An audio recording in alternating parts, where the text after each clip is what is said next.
What if one of the most important guitarists in rock history ends up being remembered less for his genius and more for being impossible to work with? That's essentially what Billy Corgan suggested when discussing Ritchie Blackmore. Corgan's take is that Ritchie Blackmore might miss out on being fully remembered as a master because he treated so many people badly. The exact quote from him is, "Pound for pound, he's one of the best soloists in history, but he's such a dick that he'll probably never get the credit that he deserves." Now, I want to go into this a little bit and tell you why I think Billy Corgan is right and also why I think Billy Corgan is wrong. But before we do that, I want you to listen to a story that Lemmy had to tell about Ritchie Blackmore right here. Ritchie Blackmore was notorious, right, for doing terrible things to people while they were asleep. This tour manager one time pissed him off and they slipped him a Mickey, right? And he woke up stark naked without any clothes or papers of any kind in a hired car with no keys in it on a ferry to Iceland.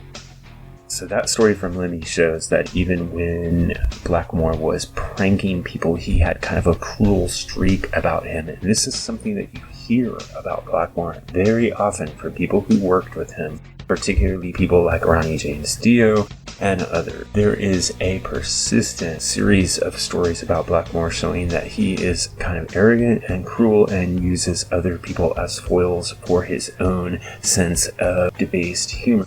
Now, Corgan has implied that Blackmore's difficult personality may cost him kind of reverence that is given to other guitar players, not because Blackmore lacks innovation, but because he alienated so many people with his personality.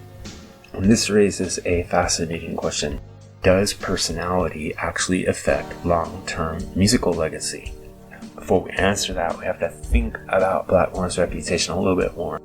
So in addition to the pranking and bad treatment of fans that I mentioned previously, Blackmore has also been known as publicly humiliating his bandmates, abruptly quitting bands, throwing tantrums on stage, firing musicians mid-tour, and actually sabotaging performances when he was bored or unhappy about something.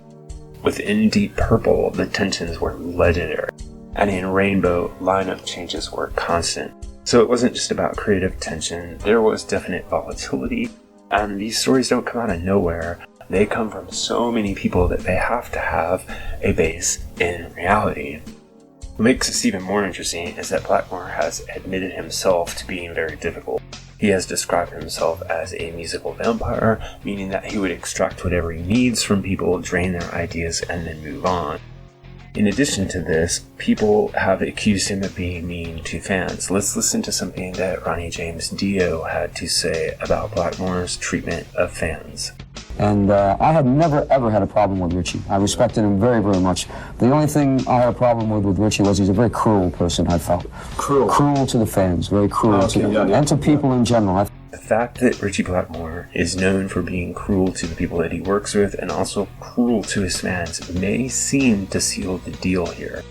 With those two strikes against him, it is very likely that his legacy will be damaged. But this is where it gets kind of complicated. Because if being difficult damages legacy, then how do we explain how many other musicians have survived terrible accusations about their personality? There's something else to consider, which is what Ritchie Blackmore did musically, because he changed everything. Before there was shred, before there was speed metal, there was Blackmore.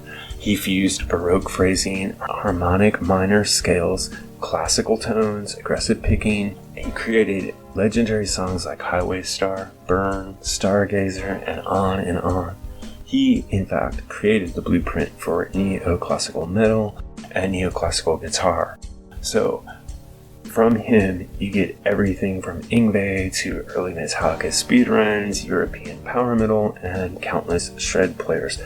Blackmore is the originator of speed metal and everything that comes from it.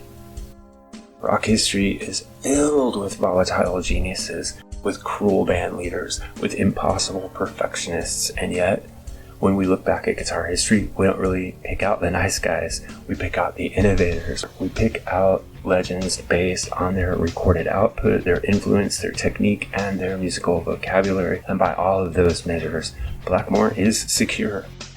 So here's where I agree with Corgan.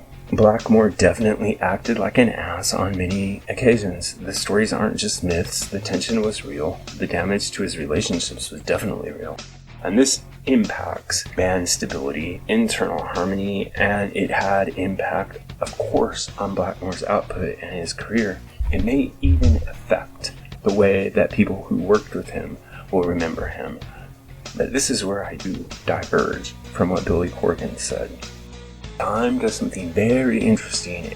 It separates personality from recordings. When younger generations discover Smoke on the Water or Child in Time, they're not going to think about the backstage drama. They're going to think about the tone, the phrasing, and the incredible riff. Modern metal players will continue tracing their lineage backwards, and they'll run into Blackmore. And the very drama that hurt his personal relationships and added mystique to his image will likely fade away. What we'll remember is what he did as a musician. Billy Corgan raises a fair point. Personality matters, but musical architecture matters more. Ritchie Blackmore co-founded hard rock and heavy metal. He birthed the neoclassical movement. He influenced speed metal phrasing, and he created some of the most iconic and enduring riffs ever written. This is not going to fade. If anything, as guitar culture becomes more analytical and more lineage focused and more based on technique, Blackmore's reputation will actually increase.